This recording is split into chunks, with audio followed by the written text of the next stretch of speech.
Okay, hello, and this is a replacement video for what should have been the stream this Wednesday gone.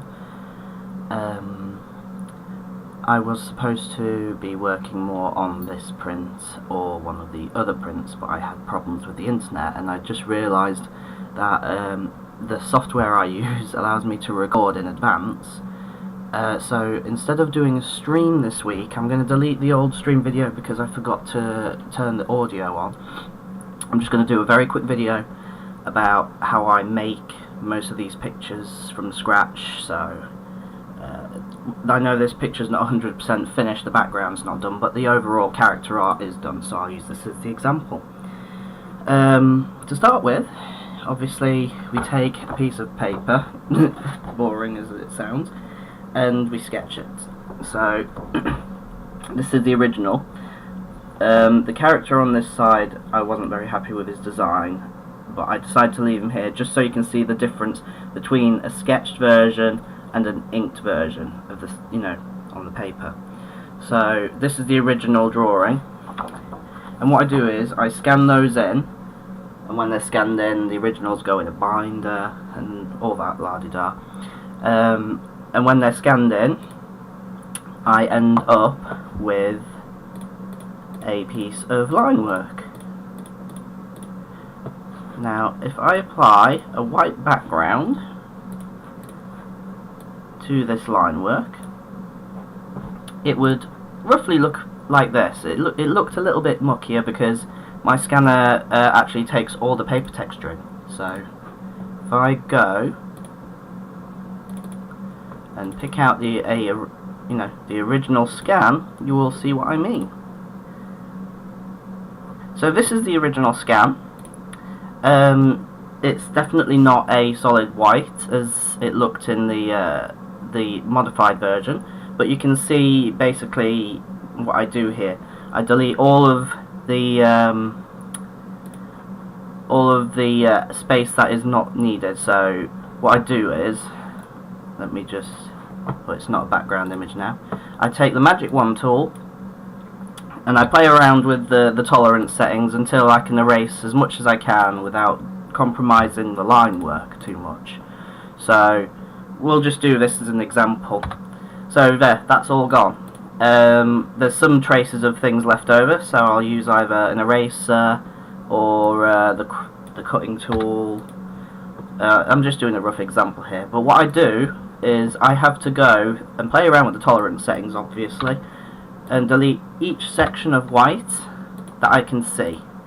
Now, this might be difficult on the kind of checkered background we've got here, so what I like to do is I go into the colour palette and select black, put that behind the image, and as you can see, it makes it a lot easier to see what things I have to erase, how much of the white is left.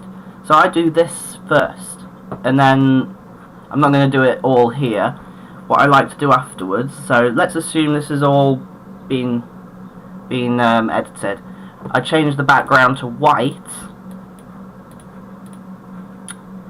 and then I go to the line work and I select FX in Photoshop and select color overlay, and what this does, as you can see, it fills in all the remaining parts of the image in one color, and I like to make it black, and this way it really makes it stand out, whereas before the line work has a kind of greyish, grainy effect around the lines, so this basically eliminates that. So that's just the example, so I'm not going to save that. So as you can see, we end up with this final bit of line work.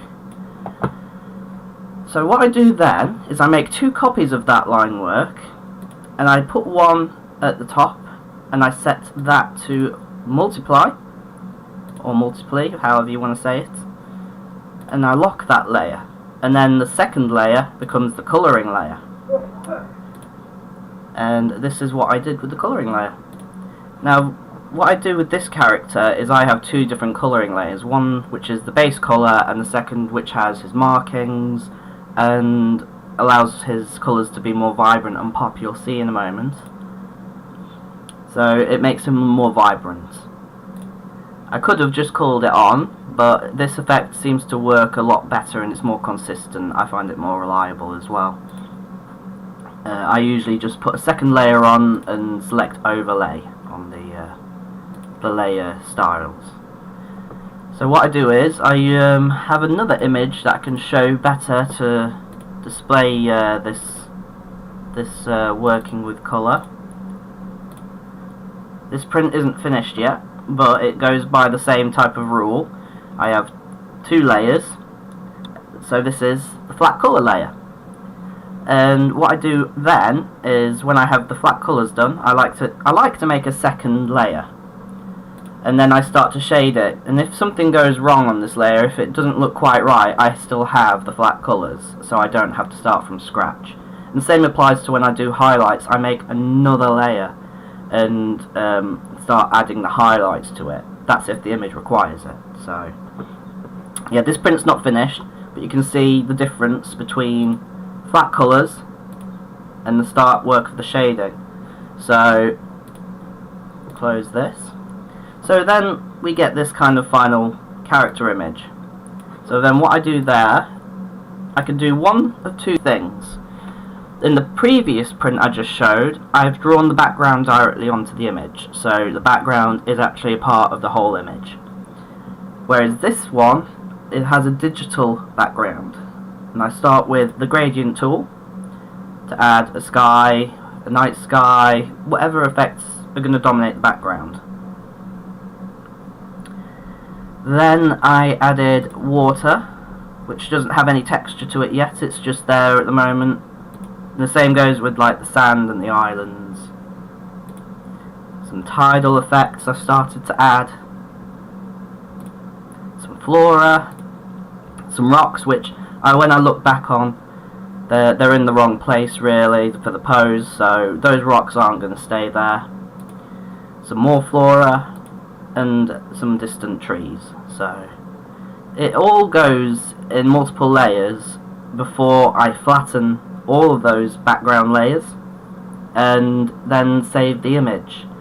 The final file will eventually just have line work layer, coloured layer, and in this case a second coloured layer, and then background. It won't have any other layers to it. And then I'll save it as it is and then export it. So let me see if I have. I still have an image with all those layers available. Yes, this particular one has multiple layers. Now, I had a decision to make with this one, which style I like the most, so I made multiple copies of the same final image and played around with the settings really. So some areas he's darker or paler, that's a bit more blurry. We'll have in one on, there we go. And then we've got multiple backgrounds as well, so we have one that's more bright, even brighter, very cartoony bright, which I think I need to take that layer off and that layer off. And then again, flat colours. So it all falls into place gradually, and really working with the layers is so important to the final image. I mean, I have a layer here which it made it look blurry. It's because it's for the depth perception. Some of the bits in the background I had to have blurry, except for the table at the front. Because this was another image where I drew the background with the character over the top as well, so it was quite interesting getting the effect to work without him becoming fully blurry. As you can see, I had to cut him out of most of the background and basically just leave him there as he is and have no effects over the top. So yeah, that's how I do most of my digital work, and I have double checked all of the mic settings are on this time. I do hope to do streaming more often, but at the moment it is what it is. So I have more examples of how I do artwork with the comic in mind, because I have that image that I was just working on, and now you can see the difference in types of paper I work with. This is a smaller piece of paper compared to that other image that I just showed, which was A4. So this is A4, this I believe is A5, so yeah, two different sizes. And two different qualities of paper as well. That paper is standard paper, sketching paper. This is mainly watercolour paper, but it absorbs inks better, so that's why I like to use it.